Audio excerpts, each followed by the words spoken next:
हमारे साथ जितेंद्र शर्मा हमारे सहयोगी जुड़ रहे हैं। जितेंद्र, कोई ऐसा इनपुट जो आप हमें दे सके, क्योंकि ये जो 3 हमलावर दिख रहे हैं इनके बारे में कहा जा रहा है कि लॉरेंस बिश्नोई गैंग से ताल्लुक रखते हो सकते हैं। जी बिल्कुल, देखिए तीनों बेहद कम उम्र के लड़के और बताया जा रहा है कि बाबा सिद्दीकी है उसके मर्डर के पीछे लॉरेंस बिश्नोई का हाथ हो सकता है, जो कि इस वक्त सूरत की जेल में बंद है। तो ऐसे में जो मुंबई पुलिस है वो लगातार जो हरियाणा सीआई है उसके संपर्क में है, इसके अलावा यूपी एसटीएफ के भी संपर्क में है। उधर दिल्ली पुलिस की स्पेशल सेल की जो काउंटर इंटेलिजेंस है उसने भी अपनी इस मामले को लेकर तफ्तीश शुरू कर दी है, क्योंकि कहीं ना कहीं जो शूटर्स है उनका जो कनेक्शन है वो लॉरेंस बिश्नोई से निकलता आ रहा है। तो ऐसे में मुंबई पुलिस के लिए बेहद जरूरी है कि दिल्ली पुलिस की स्पेशल सेल, हरियाणा पुलिस की जो सीआई है उनसे, और साथ ही जो यूपी एसटीएफ है इनसे इन शूटर्स के बारे में ज्यादा से ज्यादा डिटेल खंगाले जा सके, क्योंकि इनमें से एक शूटर जो है वो हरियाणा का रहने वाला है जबकि एक शूटर यूपी का रहने वाला है। तो लिहाजा कोशिश है कि इंटर कोऑर्डिनेशन के साथ ही इस पूरे जो पूरा मर्डर केस है उसको सॉल्व किया जाए। और अगर लॉरेंस बिश्नोई का इसमें हाथ निकलता है तो जाहिर सी बात है आने वाले वक्त में मुंबई पुलिस भी लॉरेंस बिश्नोई से इस मामले पूछताछ करने पहुंच सकती है साबरमती जेल, और उसको हो सकता है प्रोटेक्शन वारंट पर भी लाया जाए। जी लेकिन एक बात जितेंद्र जो इस पूरे घटनाक्रम को देखते हुए लग रही है वो ये कि सत्ताधारी पार्टी के नेता को इस तरह से सरेआम, और वो भी उस दिन जब विजयदशमी का पर्व है और रोड पर चहल पहल रहती है, ऐसे हमलावर आते हैं और गोली मारकर चले जाते हैं। कानून व्यवस्था एक गंभीर प्रश्न है ऐसे में। जी बिल्कुल, देखिए कहीं ना कहीं लॉ एंड ऑर्डर पर तो सवाल खड़ा ही होता है, और ऐसे में कहीं ना कहीं ये भी अब बिल्कुल तस्वीर साफ हो चुकी है कि लगातार ये तीनों शूटर जो है रेकी कर रहे थे बाबा सिद्दीकी की। उनको पता था कि बाबा सिद्दीकी किस वक्त कहां से निकलने वाले हैं, कहीं ना कहीं उनके पास ये जानकारी थी कि वो इस रास्ते का इस्तेमाल करेंगे, और वहां पर पहले से ही बताया जाता है कि ये जो शूटर से पीछा करते हुए आए और उसके बाद इन्होंने पूरे शूट आउट को अंजाम दिया। तो लिहाजा कहीं ना कहीं जो कनेक्शन है वो इस तरफ जा रहा है कि इसके पीछे एक सोची समझी साजिश है। बाबा सिद्दीकी की काफी दिनों से रेकी की गई, उसके बाद मौका पाते ही इन्होंने इस वारदात को अंजाम दिया है। तो लिहाजा अब इन तीनों से पूछताछ के बाद पता चल पाएगा कि आखिरकार किसके कहने पर इस वारदात को अंजाम दिया गया। क्या वाकई लॉरेंस बिश्नोई का इस पूरे मामले में हाथ है, और अगर है तो लॉरेंस बिश्नोई ने बाबा सिद्दीकी का कत्ल क्यों किया, ये सबसे अहम वजह होगी। जिस तरीके के वेपन्स इनके पास से बरामद हुए वो वेपन सीधे तौर पर लॉरेंस की तरफ हालांकि इशारा करते हुए दिखाई दे रहे हैं। जितेंद्र, आपने वेपन्स की बात की, आप वेपन्स की बात कर रहे हैं, कोई जानकारी जो इनके हथियार जो इनके पास थे उनके बारे में आप दे पाए?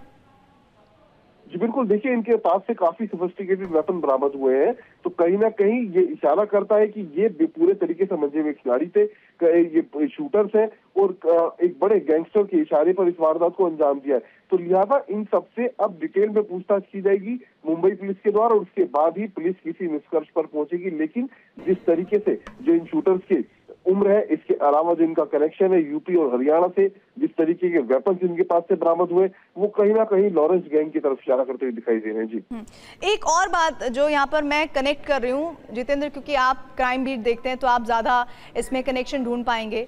लॉरेंस बिश्नोई का नाम सलमान खान को थ्रेटन करने में भी आया था, और बीते दिनों मैं आपको रोक रही हूँ, संजय निरुपम इस वक्त हमारे साथ जुड़ रहे हैं, शिंदे गुट के नेता हैं। संजय निरुपम जी, सर बहुत शॉकिंग है कि दिन दहाड़े सत्ताधारी पार्टी के नेता को इस तरह से गोली मार दी जाती है।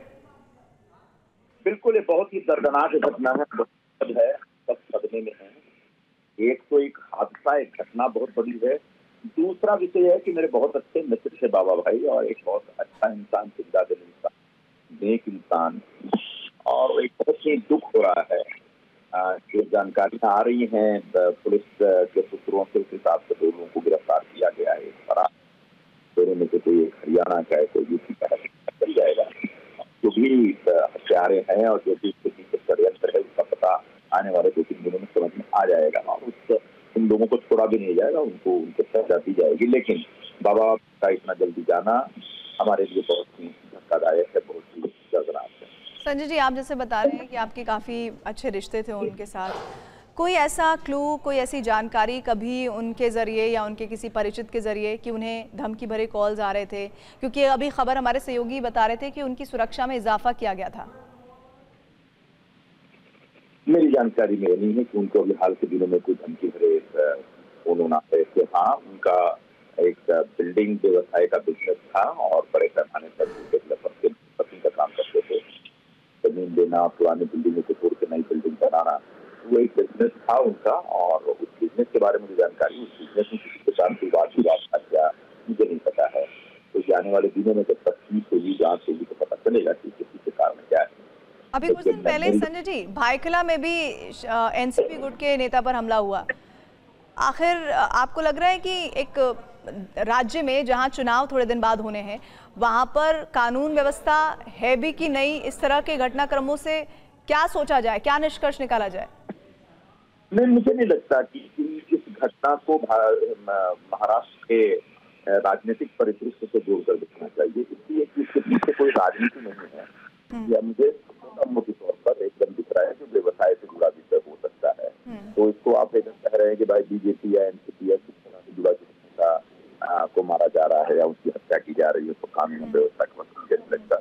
हाँ, कोई भी व्यक्ति किसी भी व्यक्ति के ऊपर गोलीबारी होती है तो वो निश्चित तौर पर एक चैलेंजिंग सिचुएशन होती है, और ऐसी सिचुएशन से, ऐसे हादसों से निपटने और उसको रोकने, उसको रोकथाम लगाने में मुंबई पुलिस सक्षम है। और आने वाले दिनों में निश्चित तौर पर जो कि दोषी है, अभियुक्त है, उसको पकड़ा जाएगा और उसके पीछे की सारी बातों को ढूंढ करके उनको सजा दिलाई जाएगी। संजय जी, शुक्रिया इस जानकारी के लिए, बातचीत हमसे करने के लिए। बहुत मुश्किल का वक्त है उन नेताओं के लिए जिनके करीबी ताल्लुकात बाबा सिद्दीकी से रहे हैं, और बाबा सिद्दीकी आज के नेता नहीं है, वो दशकों पुराने नेता है। 48 साल तो उन्होंने कांग्रेस में ही दिए हैं। खुद संजय निरुपम भी अब भले ही दूसरी पार्टी में हो, लेकिन वो भी कांग्रेस में रहे हैं। अनिल देशमुख इस वक्त हमारे साथ जुड़ रहे हैं, शरद पवार गुट के नेता हैं। अनिल जी, आपकी कभी मुलाकात हुई है बाबा सिद्दीकी से, किसी तरह की बातचीत? क्योंकि अभी हम लगातार ये बात कर रहे हैं कि वो पॉलिटिकली कितने स्ट्रांग थे, उनका बॉलीवुड में कितना दखल था, लेकिन जितनी भी तस्वीरें मैं देख रही हूँ, एक जिंदा दिल इंसान से नजर आ रहे हैं मुझे। सही बात है कि बाबा सिद्दीकी साहब हमारे साथ में विधायक थे, हमारे साथ में मंत्री थे। हमने इकट्ठा महाराष्ट्र के मंत्रिमंडल में काम किया है। बहुत ही अच्छे इंसान थे बाबा सिद्दीकी की। और जिस प्रकार से उनकी जो हत्या हुई है, और वो भी उनकी जो हत्या हुई है, उनको वाय दर्जा की सुरक्षा होने के बावजूद, पुलिस की सुरक्षा थी उनको, उसके बावजूद उनकी हत्या हुई है। इसका मतलब महाराष्ट्र में जो लॉ एंड ऑर्डर की परिस्थिति है, कोई इतनी बदतर लॉ एंड ऑर्डर की परिस्थिति महाराष्ट्र में कभी भी नहीं थी 50 साल में। इस प्रकार की परिस्थिति लॉ एंड ऑर्डर की महाराष्ट्र में। गृह मंत्री जो महाराष्ट्र के देवेंद्र फडणवीस, सिर्फ जोड़ तोड़ की राजनीति में उनका वक्त जाया होता है। ईडी सीबीआई इनके पीछे लगा, उसके पीछे लगा, उसमें उनका वक्त जाता है। लेकिन लॉ एंड ऑर्डर की परिस्थिति के ऊपर कंट्रोल लाने की है उनका कोई ख्याल नहीं है। बहुत स्थिति महाराष्ट्र में बिगड़ गई है जी। आम जनता को ये सवाल है कि ऐसे बड़े बड़े नेताओं के ऊपर जब हमले होते हैं तो आम जनता का क्या, आम जनता की सुरक्षा का सवाल आज लोगों को डरा रहा है।